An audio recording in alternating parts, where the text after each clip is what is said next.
Buckle up. Thank you for listening to Sarabian and Lawhorns, Musicians and Beyond, where we bring you the backstage info on the life, lyrics, and long journeys of the music industry. Today's episode is brought to you in honor of the Bork Family Foundation. Ray Bork, the Hall of Fame inductee, also known as the Big 7-7, supports a variety of different charitable and educational endeavors. For more info and donation information, go to borkfamilyfoundation.org. Today I have a co-host guest, Jordan Nobrega. Mark is unable to be in here today, so welcome, Jordan. Glad to be here. Thanks for coming in. We have a great show coming up. We have Rachel Sumner. Yep. And it's amazing things that this girl has done. And she has some big announcements of things that are right around the corner. And without further ado, I'd like to introduce Rachel. Rachel, how you doing? Hello, I am fantastic. How are you? We are great, and thank you for coming in to sit with us at Musicians and Beyond with Jordan and I. You have a lot going on lately. Let's hear a little bit about you. How did you get into music, and what was your inspiration? Certainly. My mom has been a huge music fan since the very beginning. I mean, she told me she used to put headphones up to her baby bump while I was in there. So music has been ingrained in my family for a long time. Nobody performed until I came along. But, my mom always had Jackson Browne on and the Eagles, and my dad always had Queen on, and it was just, I grew up singing along to musicals in the car. Somewhere along the way, I picked up the flute in elementary school, even though I wanted to play the trumpet, but my mom said that was too loud, so I went to the flute, and I studied the flute through high school, and that's what I went to college for originally. So I went to Utah State University to study performance, and then I really wanted to come out to Boston because it just was a vibrant scene, and Berklee College of Music was here, and they had a film scoring program, which I was especially keen on participating in. So I came to Berklee after 1 year in Utah, and I studied composition and film scoring. I didn't play guitar at all until about halfway through, when I discovered the American Roots program at Berklee, which has fostered a ton of really incredible and influential musicians. I was really good friends with Molly Tuttle, who is now making a big splash in Nashville and all over, really. She's an incredible guitarist, and I basically learned how to play guitar from her and my other friends, and they taught me chords. They showed me Hazel and Alice and a lot of other older roots musicians like Bill Monroe, and I was just completely enchanted by that, and that's how I came to acoustic music. Wow, you've really done a good job. You made it far, and you get a lot of good news to share with us. And you mentioned that you play the guitar and the flute. Do you play anything else? I picked up banjo, so I do clawhammer, old-time style banjo, and I play clarinet a little bit, enough to record with it. I've done some recording and arranging for woodwinds, I'm trying to whistle, but I'm not very good at that. keep trying. And obviously, you're a singer and a songwriter. Mm-hmm. That's awesome. Yeah, I looked at your Instagram beforehand. I saw your cover art was released today. It's beautiful. Oh, thank you so much. Yeah, so could you tell me a little bit more about that? Yeah, so the cover art is for my debut solo album called Rachel Sumner and Traveling Light, and the cover art was done by Betsy Heron. She lives up in New Hampshire and is a great acoustic musician herself, but she designed this art, and there are symbols within it that represent all of the songs on the record. It's a 9-track album that will be coming out in August 5th. Awesome. Excellent. We're looking forward to seeing that come out. Definitely. If someone wants to buy some of your music, how would they go about doing that? RachelSumnerMusic.com.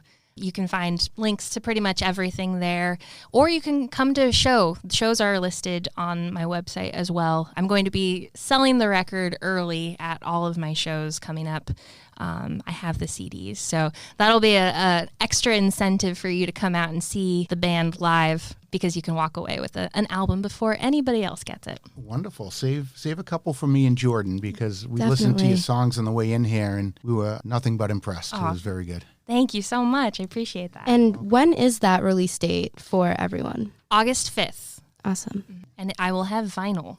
Oh, wow. Yeah. That's really exciting. Cool. Yeah, that's coming back. Vinyl's cool. People have seemed very interested in having it, so I'm excited that this time around we've got it. Definitely. Great. What else do you do besides music? Do you have any other hobbies? I love to swim. I like to do sound. I mean, this is related to music, but my day job, quote unquote, is doing live sound for Club Passim. So I performance manage. So when acts come in, I do pretty much everything, set up the stage, get the sound going, and pay them out. And I also run the School of Music for Club Passim. So not so much a hobby, but a job. But I do really love what I do. So it's nice when you can do something that you love and get paid at it also. Oh my gosh, Absolutely. yes. Yeah. It's a win-win for you. Yeah. That's great. Yeah, definitely. And I've also noticed that you've been traveling and doing shows. I saw that you have a few dates coming up. Where will you be in upcoming shows? Yeah, the big one is Club Passim, June 4th.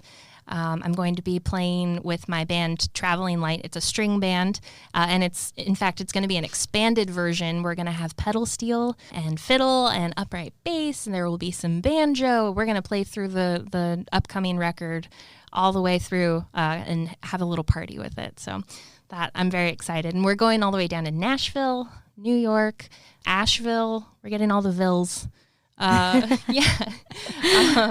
Pittsburgh, Philadelphia.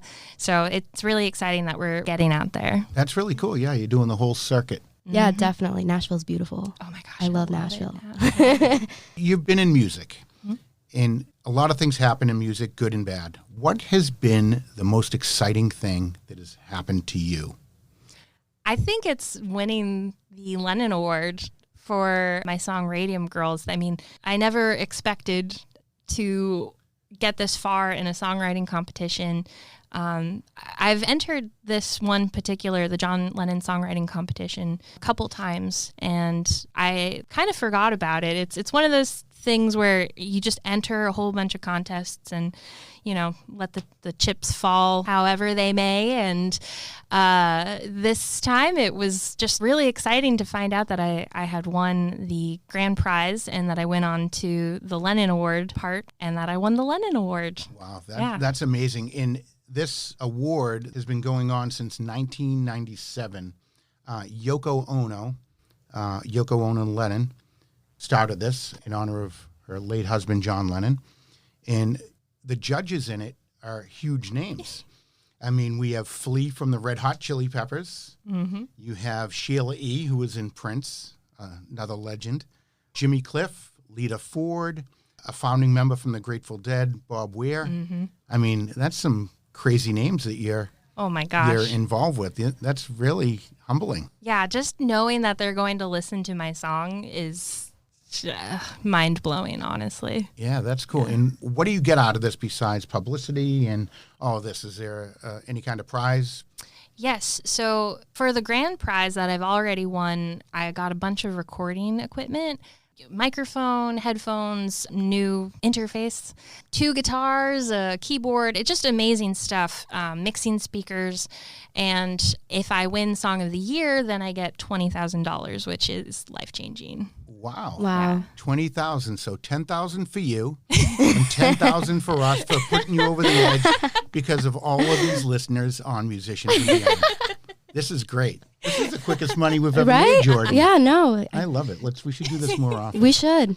Yes. Thank you. No, congratulations on that. I have a good feeling about it. And thank you. Not if, but when you win the $20,000. Everybody listening, cross your fingers and your toes. Yeah. Is it up to the listeners to help vote for this, or is it out of the hands of the listeners? Right now, it's out of the hands of the listeners. The Lennon Award was a public voting situation where everybody voted in the month of April, and I was so amazed to see the community rally around my song. There were people who told me, my mom set timer on her phone every day, so remember remember to cast a vote for you and throughout the entire month. So I just was really touched by that. That's cool. So again, we're here with Rachel Sumner. She is a folk singer, songwriter, flutist, very talented all around. So your big song was Radium Girls, and I think that it's probably a good time. We'll play that right now. In the days when Rosie beckoned girls to join assembly lines, a mixture simply named Undark made wristwatch faces shine, and women with star-spangled hearts sat faithfully in rows, bent to help the boys entrenched stave off those dark shadows.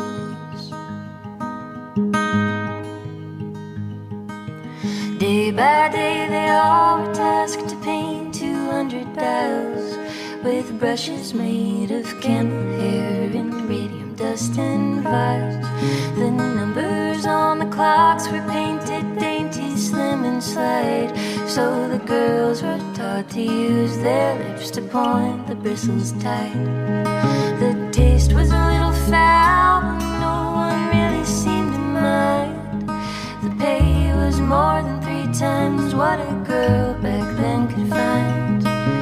Radium was championed, a newfound fount of youth, and the few who knew the dangers kept the public from the truth. For a time each painter prospered, though the work they did was tough, and were delighted when they'd clock out covered in the magic stuff. They'd decorate their drabbest dresses, paint skins so they'd sparkle. No earthly sight quite like a glowing angel in the darkness. Curialism.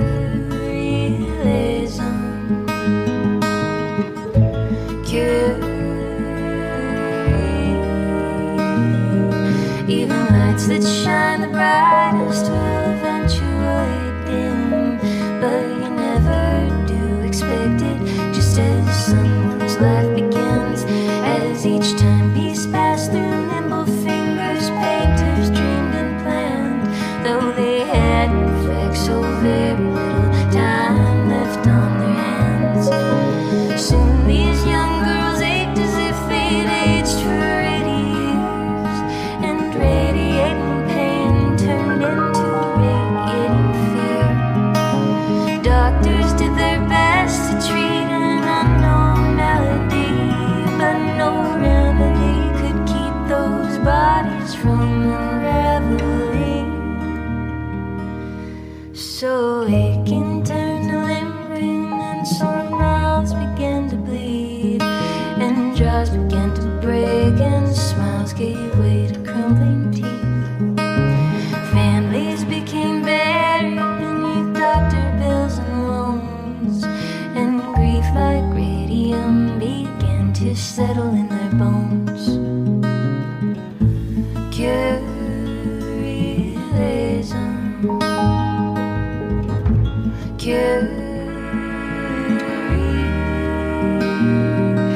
To have so many sick at once seemed no coincidence, but the company confronted had maintained its innocence.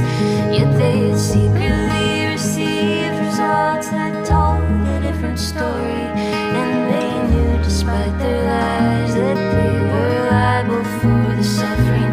Those who had enlisted ladies to leave luminescent marks were now working overtime to keep them in the dark. Not a single protocol was changed at all, though there was danger, and alien workers failing fast were easily exchanged for healthy younger women, unsuspecting and naive, who craved to carve their own piece of the great American dream. Nothing pierced those stone hearts fortified by corporate greed, even when the women's own hearts one by one had ceased to beat. Curious.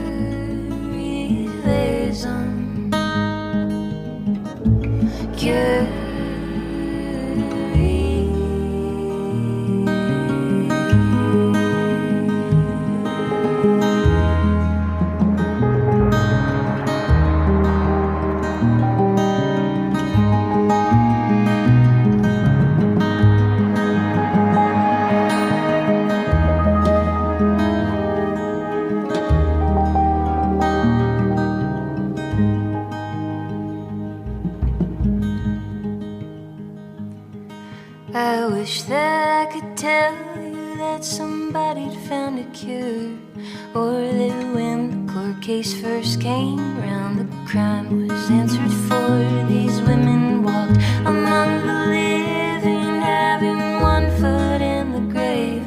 Still they used what fight that they had left, so others could be saved. To this day no one can say how many lives were lost. Had they been sooner taken seriously, it might have cut the cost. You may claim women have been long since elevated in this world, but how can it be? Our ashes still speak louder than our words.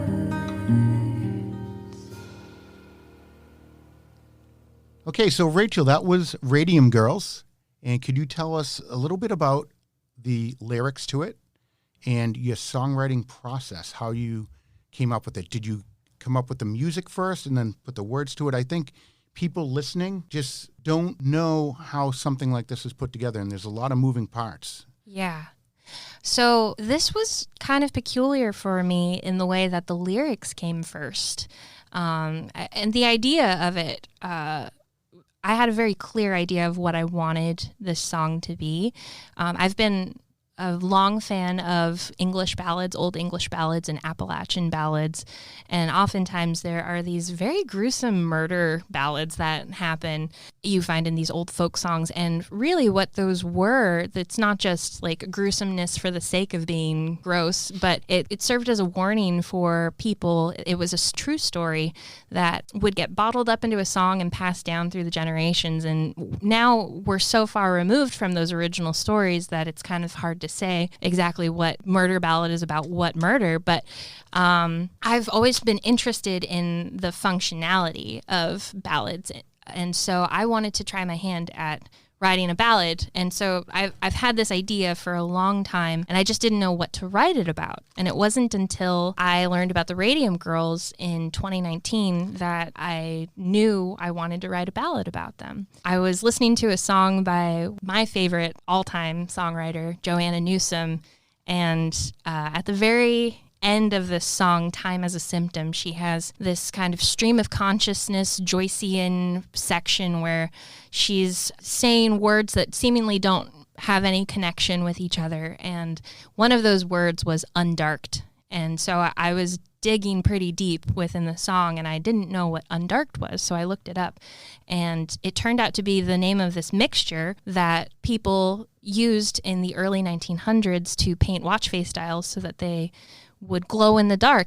Originally, it was done for the men in the trenches in World War I, so that they didn't have to strike a match and give away their position, but they could stay synchronized with the rest of the army. And it turned into a really big fad. People were obsessed with this glow-in-the-dark paint, but it had radium in it. And nobody really knew, the public wasn't aware of how dangerous radium was because it was pretty new at the time. And so factories were making so much money. They were paying these women. They wanted women who had small hands who could not waste any paint on the small watch faces. And they were making tons of money doing this, and they didn't give the women any protective gear at all. In fact, they told women to lip dip paint, so they were putting the paintbrush in their mouth. Horrifying story. And then when confronted, they denied it. They said that, they weren't in the wrong. Although their scientists up in the lab, the people making it, they had lead-lined everything. They were protecting them. And they, in fact, were saying that the women were lying and that they had syphilis and lots of really awful things. So I was horrified that I didn't know about this story. I wasn't taught it in school. I hadn't heard it come up in any World War I or World War II movies, just total absence of the story. And that made me mad. And that's when I knew that this was the story that I was going to turn into a ballad. So I went about writing it. I started with the last line first. You may say women have been long since elevated in this world, but how can that be? Our ashes still speak louder than our words. That line, our ashes still speak louder than our words, came first because I could see how this story of the Radium Girls kind of mirrors some stories that happen currently.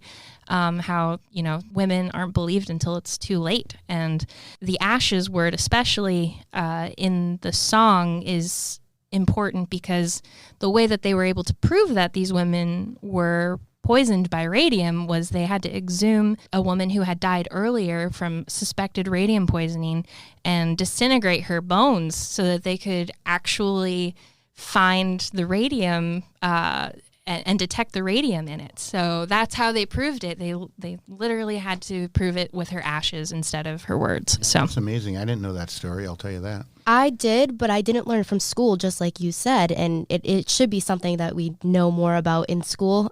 The song's beautiful. I did hear it, and the lyrics are so, it's such a good story to tell, and the way you told it was amazing, but it's so tragic, and it's so upsetting to hear about. But I know you have had many other songs come out as well, such as Hunting Doves, which is another beautiful song. And where do you see yourself in 10 years? Ooh, hopefully... Asking the deep ones. I want to be doing what I'm doing, but I just want to do it hopefully to more ears. I want more people to hear what I'm doing. I want to be recording. I want to even be producing. I like to produce my own music, and I would love to produce for other people. There aren't many female producers in the industry, so that is very intriguing to me. It's something that I want to follow and do more of. But Anais Mitchell is one of my other favorite songwriters, and she has it all. I love her career because she is a folk singer, and then she wrote a Broadway musical that won 8 Tony Awards, and then she did a project that was all about old English folk ballads. So she just does whatever she wants. She follows her muse, and that's what I want to be doing in 10 years. So you want to do it for the love of it. Yeah. Correct. Yeah. Not the money. Correct. Love that. Okay. So what's interesting is all the guests that we've had on here, if we've asked them the question directly or just chatting, all of them say the same exact thing. They're not in it. They're not expecting to make $1 million at it. It's 1 in a million, but someone is going to. But they do it for the love of the music and getting on stage and seeing people say the same words you are. They know your songs.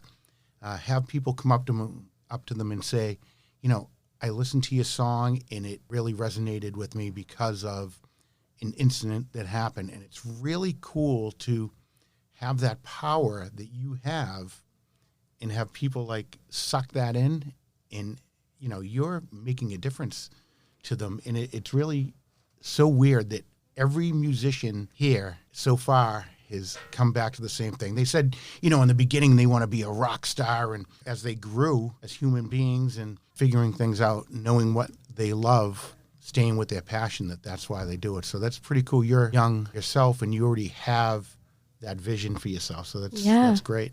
I just want to be what some other musicians have been to me throughout my life. They got me through some pretty tough moments in my childhood, and throughout my entire life. Every horrible moment was made better by a song of some sort, and I want to write the songs that for when I want to hear out in the world, but I want to write songs that will resonate with other people and hopefully help them through those tough times.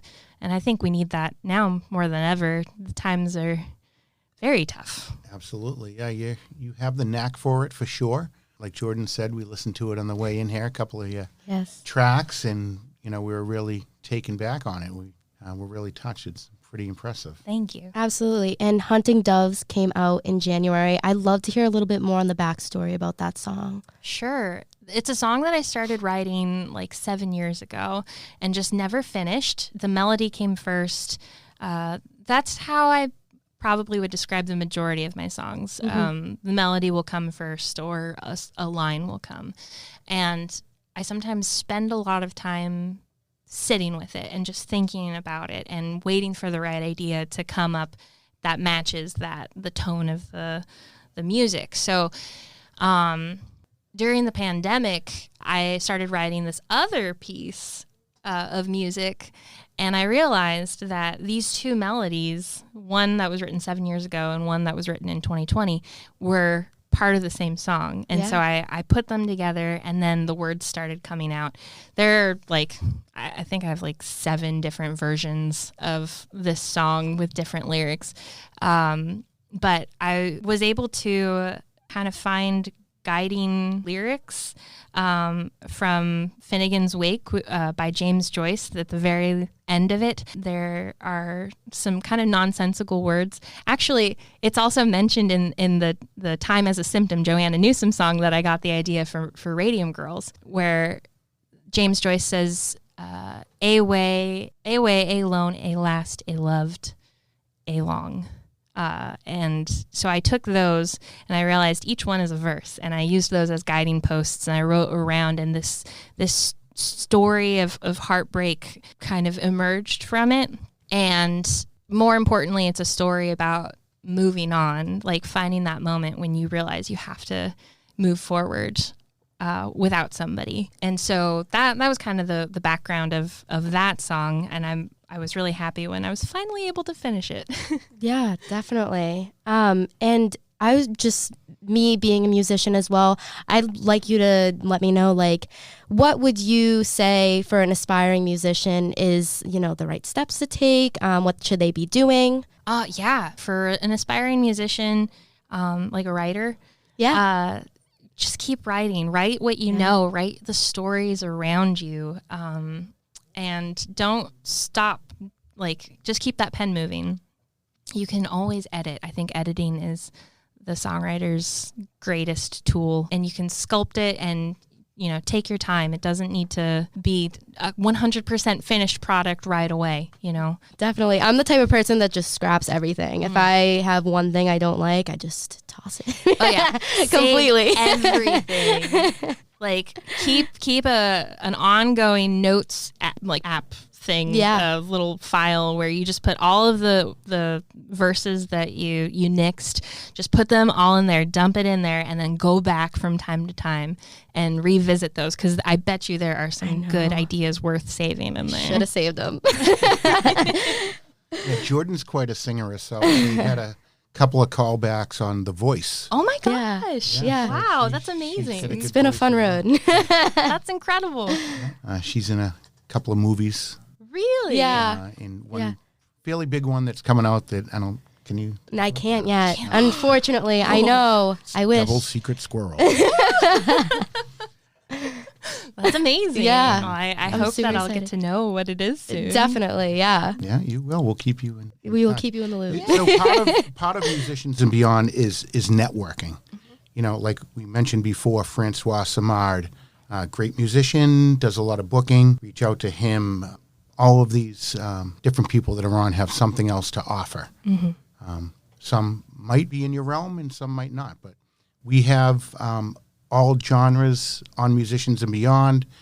We talk with tour managers. We talk with producers. We talk with songwriters, singers, some that do all of them, some that are hoping to do something. So, we have some people coming on that have sold literally about, I think last I looked was 11 million albums. Wow. Crazy. So, we have good names coming up. Do. With music, like any job, I would assume there's a lot of things that go your way, a lot that don't, and a lot of things that you're like, this is great, and other ones, I want to hang up the guitar. Yeah. What are a lot of the positives and negatives about being a musician? Yeah. Well, I think the number one positive thing for me is connecting with people, whether that's other musicians, people in my band, people who host us as we tour down. We've been really lucky to have really nice fans and friends put us up, to connecting to people who come to shows. One of my favorite parts of a show is the meet and greet afterward. I love talking to people and hearing what they have to say, finding out where they're from. So that's definitely one of the highlights. I love to meet new folks. One of the sort of cons of it, the music industry, as an industry is I'm always on my email and social media, and like way more than I want to be. Yeah. I would rather focus on the music part, the writing, the practicing, the listening, but there is a lot of administrative work to it, especially if you're an independent artist who doesn't have label support or booking agent. Currently right now, I don't have a manager or booking agent or a label. So I'm doing everything on my own, which I've kind of figured out systems to make it happen, but it is exhausting. Definitely is. And I can relate with the whole social media thing. And also, where can we find you on social media? Yeah. At RTSUMNER, at RT Sumner, is my handle on Twitter and Instagram. Facebook, you can find Rachel Sumner Music. YouTube, I post a lot of videos generally. There is another Rachel Sumner artist. She's a children's singer. And so that is not me. She seems really cool, though. She makes like instruments out of kitchenware. Oh, like that's really cool. Yeah. Turkey baster, whistle. It's really fun. I've gone down a Rachel Sumner, the children's artist wormhole. It's like the guys you see when you come out of the Boston Garden that are playing the old pickle jars and the, Yeah. whatever. I mean, some of them, the talents are incredible. She seems incredible, and I have now started getting people from Nashville, because she lives in Nashville. People from Nashville now email me, and they're like, "Do you still do children's music? We would love to have you back. Like, you were so great." So I'm really happy she's living her best life. That's Definitely, awesome. yeah. Maybe you should hook up with her. At some point. I'm sure she gets emails on your behalf. Yes, definitely. As well. We really ought to team up like that. Yeah, It might be fate. absolutely. That's cool. If you were to meet anyone, I like asking this question because it's multi-layered. If you were to meet any famous musician, dead or alive, and co-write, play, get on stage with, who do you think it would be? I think I'd have to go with Joanna Newsom. She's my queen, my songwriting queen. She's incredible. I would be very intimidated to meet her, but her lyric writing is just out of this world. She's on another level, and the music that she makes is wild, and she plays the harp. And so I think it would just be really fun to collaborate with her. That's the ultimate dream. Well, you never know what could happen when, with social media and people posting this. You may come across someone that knows her or is related or whatever, and, the tagging and all that. So you never know. Hopefully, if you're listening, Rachel Sumner, she's ready to That's go the with other dream. She's not on social media at all, which is like, I'm like, yes, you go. And she's able to maintain a very devout following. So that also is the dream. But if you know Joanna Newsom, anybody, Hit her up. Please let me know. I mean, you're not just any run-of-the-mill musician. You've really made a name for yourself. Oh, thank you. Even before this, the Lennon Award. Yeah. Thank you. Yeah, you've done well. So also, we spoke a little bit before, and I know you grew up in California. When did you leave California? I left about a decade ago. Oh, okay. I've been in Massachusetts for the last 10 years. So did you do school there and everything? Like, were you doing music there? Yeah, I was in like community orchestras. Oh, awesome. I was more doing that. I was the assistant drum major of my marching band. So I was very into marching band and all that good stuff. But I didn't really start playing out until I came to Massachusetts. And that's when I started actually like in earnest playing shows and folk music on stages by myself. I was very nervous in California. I had like stage fright to the max. But yeah, somehow Massachusetts got that out of me. I was going to say, is there anything that changed that? Like, if you had stage fright before, is there anything that you worked on to help you with that? I just kept getting up there. Yeah. Even though my body was like, don't do it. I fought the urge and I just kept doing it until it became familiar, and I knew that, okay, everything's going to be okay. Once you get past that, it becomes easier. Yeah. Well, again, you are listening to Musicians and Beyond with Sarabian and Lawhorn, minus Lawhorn. We are going to dub in No Brega. Jordan, thank you for coming in last minute. Thank you. Again, how do we get in touch with you, find all your information, download your music? Can we just tell everyone one more time? RachelSumnerMusic.com is where you can find everything, all of my social media links and how to download. We have a pre-order on for the new record that's coming out. There's a limited edition vinyl. So if you're interested in that, or if you want to just make sure that I reserve your copy of a CD or a digital copy, you can find all of that information on my website, RachelSumnerMusic.com. Awesome. Rachel Sumner, thank you for taking time out of your day. You literally came here right from another gig. Yeah. And we appreciate you flying in here and doing this with us. Thank you for having me. Thank you so much. Yeah, it was great. And with that, I just want to say thank you for being our friend. Thank you for being my friend.